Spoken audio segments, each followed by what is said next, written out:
Hey folks, so I want to do a quick TLDR of the dev interview discussing matchmaking along with the two Blizzard engineers. I'm not going to go over every single detail, I'm just going to go over the big stuff that I think specifically has to do with the matchmaking, specifically community perceptions, balance, diamond SR inflation, or diamonds and GMs, excuse me, and then SR inflation.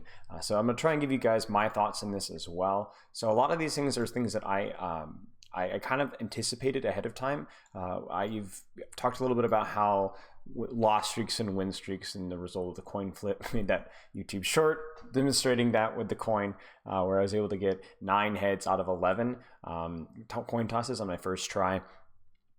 Talk a little bit about how SR inflation, because there's a larger player base and a lot of them are newer players or inexperienced players. So if you have Overwatch 1 experience already, you already had a significant advantage, and also people are more motivated to grind Overwatch 2 because it's a new game, so there's going to be some improvement from that. So what I'm going to do is I'm going to pull up a couple of my timestamps here. Shout out to Eskay. You could check out the stream link here if you guys are interested. You could follow the URL. I'll throw it in the description of the video. So anyway, long story short, I'm not going to pull up every single timestamp, but long story short, 133 at 30, we talk a little bit about losers and winners queue. It's just the coin flip I told you.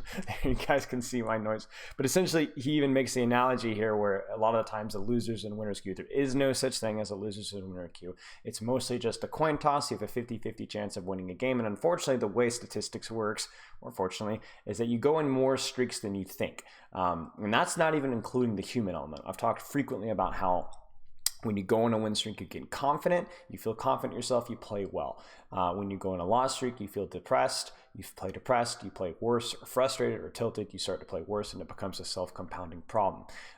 Now, one other thing that I was considering as being a potential issue with win streaks and loss streaks is that it may be that the matchmaker was not adjusting your skill rating quick enough. In other words, even if you are tilted, if you're tilted, you shouldn't be at the X rank anymore. In other words, if I'm playing at a 2800 SR rating using the old school format, but I'm tilted and I'm on a loss streak and I'm dropping, if the matchmaker after, like, let's say 5 losses only puts me at a 2700 level, but in reality I'm playing at like a 2400 level or even lower, then that's a problem with the matchmaker. I need to be punished harder for going on loss streaks, and I need to be rewarded faster for going on win streaks. So that's something that they said specifically that they're going to be trying to do, is make sure that the skill rating is adjusting faster and more responsive to those win streaks and loss streaks. So maybe we see these win streaks and loss streaks getting a little bit better, but 99 money, not 99, but a large percentage of that is the human element of tilt. A large percentage of that is just RNG.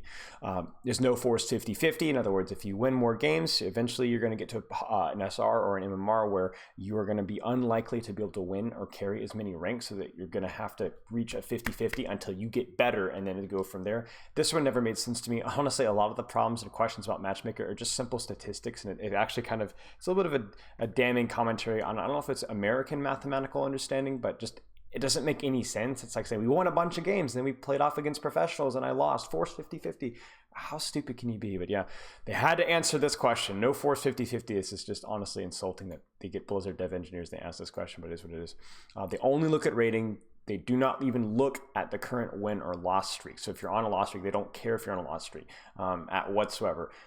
Okay. 142, don't get to control that range of SR and GM lobby.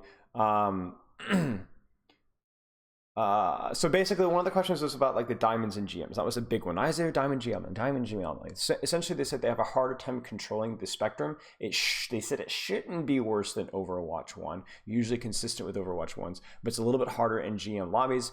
It's generally, they said it was hard to control the SR range in general without making queue times absurd.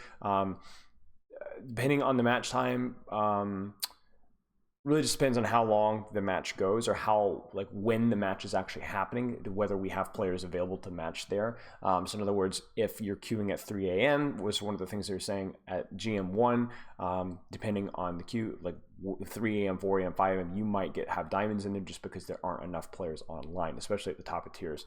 They said 1% of the time it's a diamond 1 within a GM1 and off hours. They said about a 1% chance, which, you know, it is what it is. I know your mileage may vary with that one, but that's what they said. And they said there's a couple of other answers about why this might still be happening, and we'll get into that a little bit later. They said potentially adding matchmaker changes with patch notes because they have made frequent changes to patchmaker, but they just didn't ever thought about like, oh, people might be interested to know this, but so that might be coming in the future as well. A lot of the SR discrepancy come from group versus group. They don't like putting solos versus groups that much, and GM matches have a tighter range and discrepancy compared to other SRs. So in other words, generally a big thing when it comes to goofy matchmaking may or may not be stacking, whether you are in a solo in a stacking lobby or you are stacking with somebody else. The SR variance tends to be a little bit more extreme because they do try to match groups versus groups to an extent, but they generally are a little bit tighter with how far that split is in GM lobbies. But it just is more noticeable when you're in GM because a GM with a diamond is going to notice it a lot faster than a diamond's going to notice like a silver or a gold player, even though the discrepancy there is about the same. And the other thing I want to point out as well, I'll mention it later down below, but I think a lot of the complaints and the overall perception of matchmaking is a self-fulfilling prophecy, or it's a placebo where people are noticing it because it's being pointed out, because all the people that are maybe struggling with some of the matchmaking things are higher SR lobbies or higher ranked streamers or content creators, so that they put this out, and then you have your diamonds and your plats and your golds, and no offense, your other morons that don't actually are playing. Actually, if anything, matchmaking is better for them. But they're like, well, see win streaks and loss streaks, and it's matchmaking's bad, and it's a stomp either way. And it's just like it's confirmation bias at that point because they're starting to look for these things and they become more memorable. And so then a lot of voices say that, and so then they just echo it, and it's a big problem from there. So supposedly, according to statistics, it shouldn't be that much of a deal. And I remember that this is the same community that was convinced Elo Hell was real for like the first year and a half. A lot of people in the low to mid SR community. So respectfully, I trust the engineers more than I trust, Joe Schmo and Platt. Anyway, but like, it is worth noting that there is going to be a little bit of a mess of the matchmaker when groups are lobbying together or queuing together. Platinum GM lobby.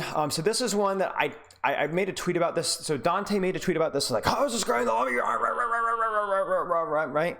Classic, right? And my thought was that, is this guy really plat? Like, and they were saying the same thing. It's mostly decay. We'll get to this a little bit later, but essentially season 1 and season 2, they were very harsh with the SR reset, and they were not only harsh with the SR reset, they're also harsh with getting you back to the rank that you actually belong with. I mean, I placed like gold 5 on DPS on season 1, which is hilarious to me. And I was essentially playing like off meta heroes, and like it almost immediately ended up getting to diamond by like season 3. After playing like not even that many games, like 20-30 games. But essentially, it's like I was nowhere near gold. Most people in season 1, what was it? Samito also placed gold, I think, in support as well. So you have these kind of things where it was like way overly harsh, and so then people may or may not have played since then or haven't played enough. So then when you see a plat in GM lobby, it's probably not actually a plat, or if it is a plat, that they're not actually being rewarded for upgrading as much as they probably have elsewhere.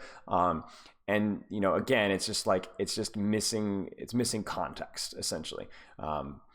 You should never have a plat in a Grandmaster lobby, an actual plat. It should never ever happen. And if it does, it's because the person's not actually a plat. Next one, 50-30 SR decay going away in season 4. So in other words, your rank won't drop on the end of the season reset. My cats are freaking.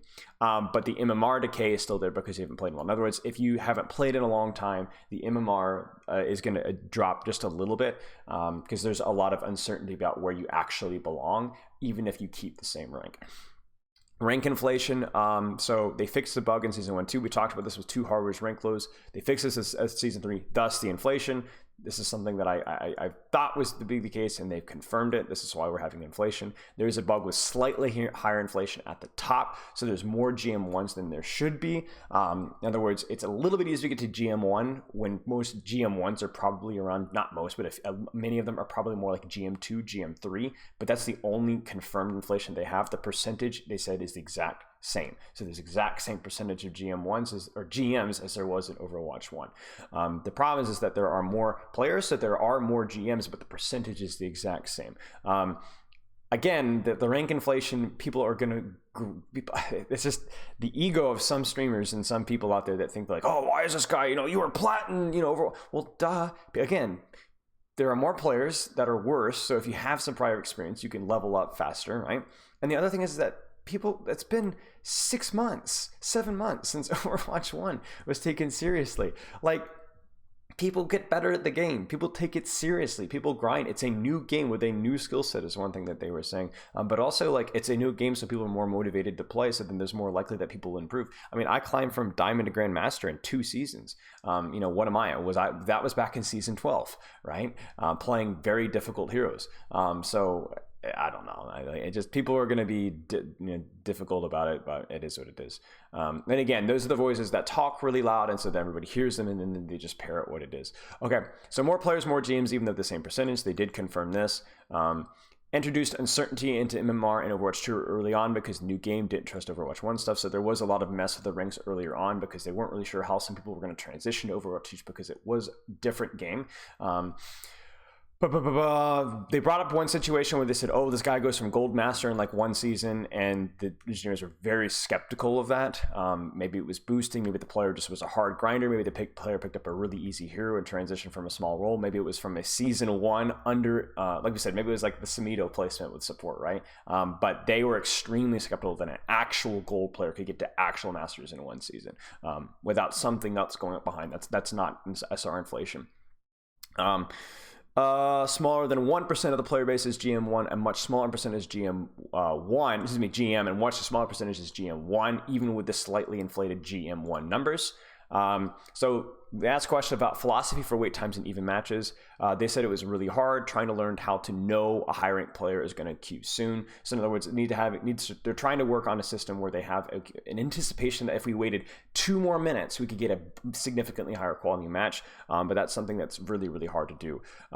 The reason why matchmaking has been a little bit worse off and on for the past several seasons is because they've been trying to level up the overall quality of the matchmaker, which is, it's been a higher risk, higher reward approach, which has had some bumps along the road. So basically, TLDR matchmaking with really high ranked players is hard, and then most vocal members in the community, like I said, if you have a bad match, they're going to go cry about it on Twitter, and everybody's going to hear about it. So that's why it's really hard, even though that's such a small percentage of the player base. And obviously, higher ranks are going to have a much higher time with matchmaking because there are so few players at the higher rank. So they said a cool little benchmark there is they say generally 1/3 of a chance matchmaking is perfect in terms of the average SR per team. This is how I perceive the answer to the question to be. It's essentially, if you guys remember back in Overwatch when you log into a lobby, 27-25. They said there's about 1/3 of a chance that the matchup is like the SR, the hidden MMR, or the ranking system, the rank GM5, GM2, GM1, GM5, GM2, GM1 is going to be basically perfect. And they said 50% is going to be really pretty good, very close. They said something about matching roles, which I assume is like you have a gold tank versus a gold tank rather than trying to flip that around a little bit. And they said 1/6 is close, but still a little bit tougher. And the interesting thing, maybe some of your bad matches are here, but they said even in the perfect like matchmaking ones, the ones where everyone's SR and every rank was perfect, they had 15 to 20% of the matches were complete stomps. So is that a balance? Is that an Overwatch 2 thing? Maybe. But this is just like what we talked about. Like, this is just too much human element. This is tilt, bad luck, people miss shots, dice roll, lack of communication, somebody lags. There's just too many human elements to really remove. Like, I honestly, 15 to 20% could be a lot worse. Like, I thought that was actually, like, I was expecting 25 or even 30% of matches, even being stomps. But that should make you feel better, guys. Like, this is just happens. This is why Overwatch cares about what you do over the course of like hundreds of games, not what you do over the course of 10, because there's too much human element in the game. And if you guys have ever played any game where there is a human element, especially when it's not like a calculated game like chess where there's not a lot of mechanical creative expression, then it's very difficult to line up exactly what's going to happen. It's not 1 + 1 is 2. They've softened stack versus stack forcing. So we did talk about how group forcing is a little bit more of a priority, but they've softened that a little bit. And they also said that stacking does not increase win rate a lot. If you'd asked me this, I could have told you this 4 or 5 years ago. It's not a life hack. Just getting any stack is just increasing the chance that you go against another stack. So all it really does is increase the odds that you go against another stack. It's not a force. Like they said, it's not as forced as it has been in the past, but there isn't a huge advantage. So solo queuers rejoice. Social disruptive issue, talk issue that weren't solved. So when we talk about the LFG, This is one interesting thing. Some of you guys remember the LFG thing that has gone because of it was apparently a little bit toxic and hard to manage and moderate. So they said they're also looking at custom games. Some of the Mercy Feet Simulator, they're looking at that as well. They said apparently they're having a meeting today to show how close you are to top 500 next position ranks. So in other words, if you're GM1, you might not know how close you are to top 500, and so they said they're working at that. And then they also said they might consider knowing how many games you need to win to get from 499 to 498 in the top 500. So not applicable for everybody, but good to know. They said hiding the SR helped to make rating system a lot smarter because they could be more aggressive, more accurate with things without scaring players away. So in other words, I lose the game, I lost 35 SR, 40 SR. Oh no, I don't want to play more. This is terrible. Oh, people freaking out, right? Apparently hiding it helped them to do things like that would spook people less, but would help the matchmaker to be a little bit more accurate. Now, whether that is compensated by people getting irritated because they don't know what the actual issue is, that's the human element, right? Is it actually better hiding SR? That's not an objective truth. So obviously it remains to be seen. Making rank MMR a little bit more responsive to the lost win streak. So you should be able to quickly climb or quickly drop if you do get tilted. So maybe that will help deal with the loss and win streaks a little bit better. And so we also have people that are boosted or able to kind of find their rank back again faster. Like I said, this is probably where at least part of the loss streaks and win streaks were. And then they said they're probably not adding rank icons, but they have another idea. I promise you it's probably going to be something like monetization, like a character border that you're able to customize. That would be my guess, some form of monetization. But they said they are going to add the average rank of the total lobby, accumulation of both teams' average. So it's like, this is a GM1 lobby, guys, when you load in, which I thought was kind of cool, but yeah. Well, anyway, guys, I hope you guys found that one informational, educational, and informational. I hope that answered a lot of your questions. There are a lot of little other details. I do recommend checking the stream out. I will link that in the description. But for the most part, these are the big, juicy tidbits that we need to know. Yeah, I hope you guys enjoyed the content, and I will catch you guys later.